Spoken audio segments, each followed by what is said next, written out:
नमस्कार, आचरण न्यूज के साथ मैं हूं टीएन मनीष। हमारे साथ इस समय मौजूद हैं जन जन की आस्था के केंद्र और अंचल ही नहीं, भारत ही नहीं बल्कि विश्व पटल पर सनातन धर्म की पताका फहराने में लगे युवा संत पंडोकर सरकार। महाराज, आपने आज जो याद किया है मीडिया को, जो हमारा 29वां महोत्सव है, उसमें मुख्य उद्देश्य क्या है और दूसरा ये कि कहाँ की हस्तियां पधार रही? आपके माध्यम से, आचरण समाचार के माध्यम से सभी को पंडोकर धाम की पीठ की ओर से दर्शकों को साधुवाद आशीर्वाद। सभी लोग पंडोकर धाम जरूर पधारें और आप सभी लोग सभी पंडोकर धाम आकर के पुण्य का लाभ प्राप्त करें। पंडोकर धाम महोत्सव ये लंबे समय से माँ पुष्पावती गंगा पहुज तट पर, जहाँ जिसको पहुज नदी कहते हैं, पूर्व में ये पुष्पावती गंगा हुआ करती थी। कली काल में इनका नाम पहुज पड़ गया, लेकिन इनको पुरातन नाम में वापस स्थापित किया और उसी के नाम से पंडोकर धाम महोत्सव मनाना प्रारंभ किया। पंडोकर धाम में 29वां महोत्सव होने जा रहा है, जिसमें भारतवर्ष के देश विदेश के यात्रीगण आएंगे और साथ में कलाकार और विद्वान आचार्यगण पंडोकर धाम में पधार रहे हैं, जिसमें उनका लाभ, उनकी वाणी और उनका कार्यक्रम को सफल बनाने के लिए, साथ ही उनके अच्छे जो आचरण है, जो सनातन को प्रेरणा देते हैं, समाज को प्रेरणा देते हैं, उनको उतारें, जिससे जीवन अच्छा रहेगा। जो इसमें श्री राम कथा की बात आ रही, यज्ञ की बात आ रही, यज्ञ अनुष्ठान का क्या आयोजन है, कितने कुंडीय होगा और इसके पीछे जो भावना है वो विश्व कल्याण या विश्व शांति या किस तरह के उद्देश्य है? विश्व कल्याण और विश्व शांति का दोनों का वाचक शब्द एक ही है। लोक कल्याण जनहित में, जिनके जीवन में मानव को एक अच्छी प्रेरणा मिले, यज्ञ का क्या फल है, यज्ञ से क्या लाभ मिलता है, उसके विषय पर यज्ञ के द्वारा, यज्ञ की परिक्रमा करने से, यज्ञ में बैठने से, यज्ञ के परिक्षेत्र में घूमने से उसकी पॉजिटिविटी एनर्जी प्राप्त होती है और साथ ही देवताओं का आशीर्वाद प्राप्त होता है।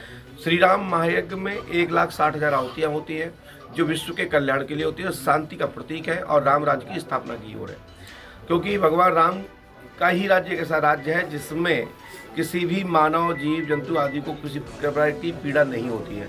इसलिए पंडोकर धाम में प्रतिवर्ष श्री राम महायज्ञ होता है और उस यज्ञ का लाभ के लिए आप सब लोग पधारें और वहाँ का लाभ उठाएं।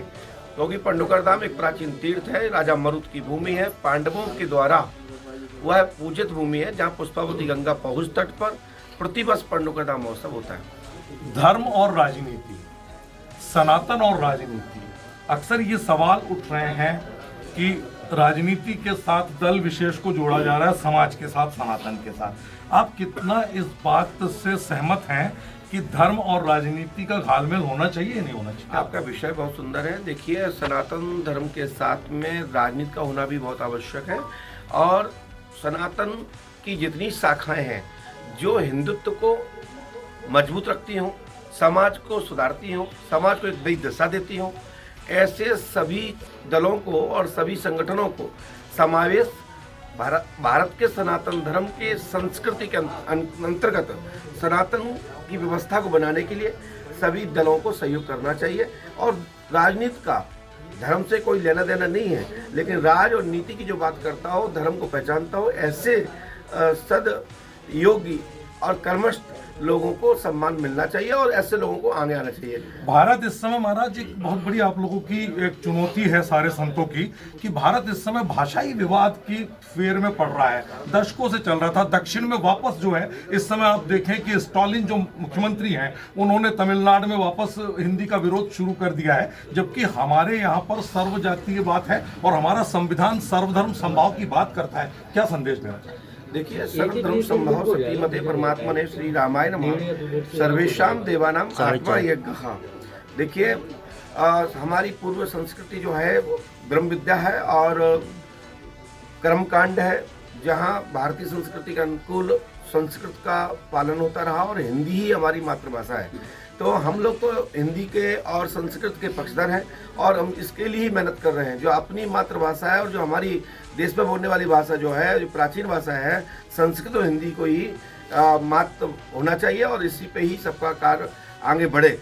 अब बाकी रही इंटरनेशनल भाषा, आज अंग्रेजी हो गई है, तो अंग्रेजी का हमारा विरोध नहीं है, लेकिन हमारा विरोध इस बात का रहता है कि जो हमारे सनातन धर्म को नीचा दिखाता है, हमारी संस्कृति को नीचा दिखाता है। स्टालिन ने तो ऐसा बहुत कुछ किया है पहले भी। उसके देखिए जो जहाँ पे हो रहा है वहाँ पे हमारे सभी संतगण, हमारे संगठन लोग इस पर काम कर रहे हैं और इस पे अलग अलग प्रकार की प्रतिक्रियाएं सामने आ रही हैं और इस पर कार्य जारी है। अपनी लड़ाई पूरी रहेगी और उनसे बराबर इस बात पे बहस रहेगी और उसको निभाने का प्रयास करेंगे कि हमारी संस्कृति खत्म ना हो, संस्कृति स्थापित रहे। तो आपके पंडोकर सरकार और जिन्होंने ये साफ तौर पर कहा कि धर्म और राजनीति जो है, धर्म के लिए राजनीति भी जरूरी, राजनीति के लिए धर्म भी जरूरी, दोनों एक दूसरे के पूरक हैं। विकास गुप्ता के साथ टीएन मनीष, आचरण न्यूज ग्वालियर। देश दुनिया की सभी खबरें देखने के लिए जुड़े रहिए आचरण न्यूज से। आचरण न्यूज हर कदम आपके साथ।